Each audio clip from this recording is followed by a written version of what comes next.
What's going on, everybody, and welcome back to the channel. In today's video, we're going to be going over a trip I had recently where we had an absolutely killer day on some mudflats. So in my last couple of videos, I've got a ton of positive feedback in the comment section on the information I've been providing. So for today's upload, I've decided to double down on that and make this video all about how we were able to get on these fish and what you can do to have a similar day. To start things off, let's go over the conditions.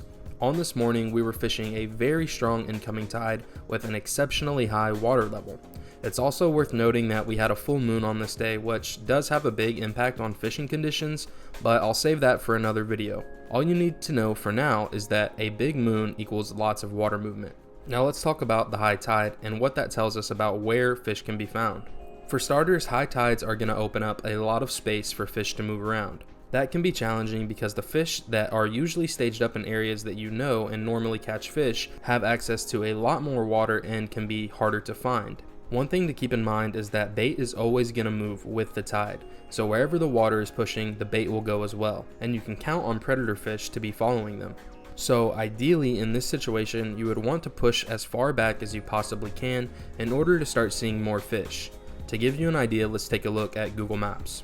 This right here is one of my favorite spots. It has a ton of oyster along the bayou, nice depth changes, and tons of back lakes to explore. But for today, as I pushed along, these areas weren't nearly as active as they usually are. So instead of wasting time casting at a spot that I've had luck in the past, we're going to instead go off of the conditions for the day and find a location where we're more likely to see some activity. And that leads us all the way back here to this area that I like to call the backwaters. Unfortunately for you guys who may be fishing with a full-size skiff, the back lake is as far as you're going to be able to make it. Thankfully in the kayak, we're able to take advantage of these real narrow creeks and push farther back into areas like this that become accessible on a high tide. And sure enough, as I pushed through and started casting, we were able to hook up on a nice redfish within our first couple casts. This red that I hooked into right here was an absolute stud and put up a pretty impressive fight. Circled around the kayak several times and even tried to pull my rod under the boat before he was finally beat and ready to be landed. After getting him on the kayak and taking some measurements, he ended up weighing in at a solid 7.5 pounds and measured just shy of 28 inches, making the perfect tournament redfish. I was super excited to catch this guy and knew we would be in for a solid day of fishing after that. But before we move on, let's talk about the catch in a little more depth. So what I did right here could be considered a blind cast. And if we take a look at the replay, you can see that I made a cast over the grass to my right to target an area that I had suspected some redfish to be. Now this is going on my third year of fishing in this area, so I've kind of keyed in on certain spots where redfish love to hang out. I'm sure you guys can relate to this. Every single fishing spot that you have, there are just certain areas within that spot that always seem to be holding fish.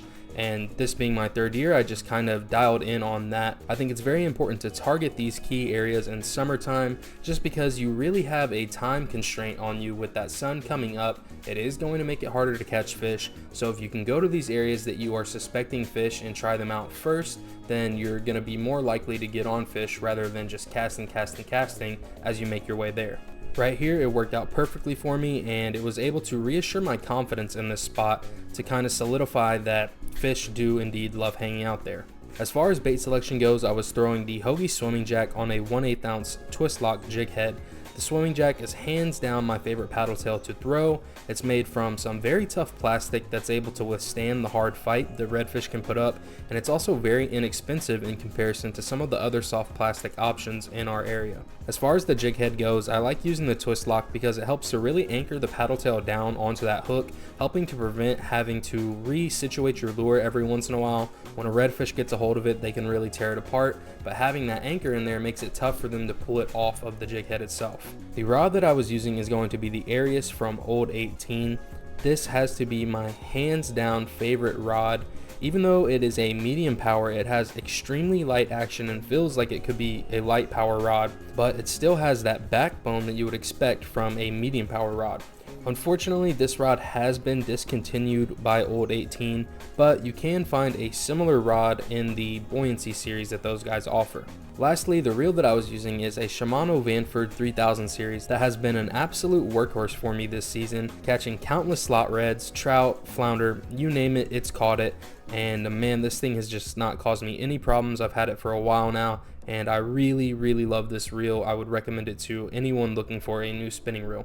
I've got that thing spooled up with 10-pound test braided line from Power Pro and a 15-pound fluoro leader by Suffix. I've been experimenting with lighter lines for my setups in order to make longer casts, which we'll talk a little bit more about later in the video. After that catch, I started moving on, pulling around further into the backwaters, and as I moved through, it was crazy how many redfish we saw. These guys seem to be around every single corner, but the only downside is that instead of having my fishing rod in my hands, I had my push pole, so it made it tough to cast on everything I saw before it got spooked. I did eventually spot a wake moving right at me that I thought could be a redfish, so I decided to make a cast on it. Now this was a tricky situation because the fish was moving right at me, so once I made that cast, it was right in front of his face, and if you start retrieving instantly, it would make it tough for him to be able to key in on that as you're pulling it out of his space. So instead of instantly retrieving my lure, I just gave the paddle tail a few pops to try and get his attention, and sure enough, he took the bait.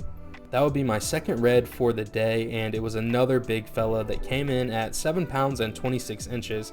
And yeah, I caught him using the same exact setup, same exact lure, and at this point I was feeling confident that I would be able to easily catch my limit for the day. We continued pushing back to one of my favorite spots out here. It's a very big mud flat, and along the way I spooked a bunch of more reds, man. Had several swim right up on the kayak before getting spooked off.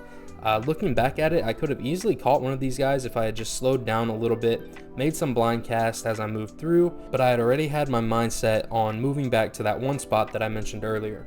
Upon arrival to the spot, I was seeing redfish everywhere. Just like I had expected, they had all pulled up at this mud flat that becomes available on a high tide. I must have spotted at least 7 to 8 redfish just slowly cruising around, but sadly I was out of casting range for a few, and one swam right up on the boat before I had gotten a chance to get my finesse lure ready.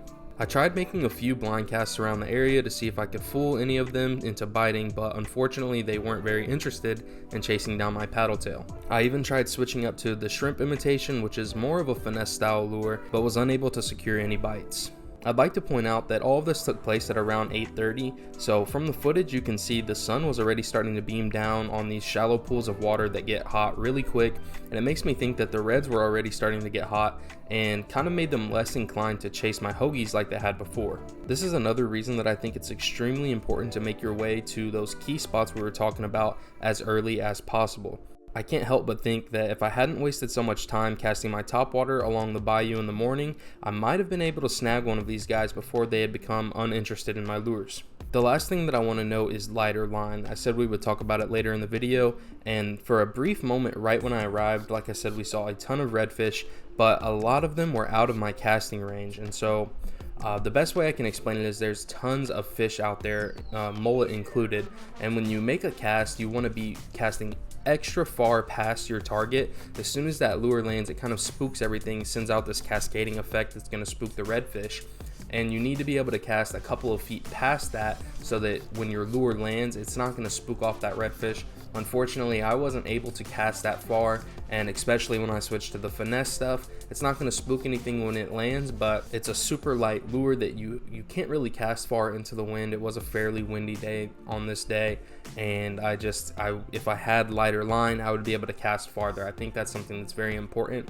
I've been telling you guys I've got my 3000 spooled up with 10-pound braid, but I'm really thinking I might go down to 8-pound braid and see just how far down I can go as far as pound test to effectively cast, but also not getting any break offs. There's not really many snags out here, so you don't have to worry about that. It's just, can it stand up to the force of those redfish when they go on a run? But anyways, after pulling around in hopes of getting one of these guys to bite for nearly an hour, it was starting to get pretty hot out, which at that point I decided to fall back and go meet up with my pops, who had been fishing different areas of the backwater, and sure enough, he had a very similar experience to me, where the fish had sort of just checked out when the sun came up. He was able to catch 2 keepers with the last red for his limit evading him. All in all, it was an extremely good day of fishing, and being able to see all those redfish was exciting. But if you can take anything away from this video, it should be to really kind of know the importance of being on time. Even though the weather is feeling a lot better, around 9 o'clock that sun just flips a switch for these fish, and they really just don't want to bite. Try and be in place early and get the job done before it's too late. That's really all I can give you guys, but that's gonna do it for this one. I hope you guys learned something from the video, and hopefully next time you find yourself fishing conditions like these, you'll have a good idea of where to go locate some hungry reds. Thanks again for tuning in. Be sure to subscribe, and I hope you guys have a great rest of y'all's day. Peace.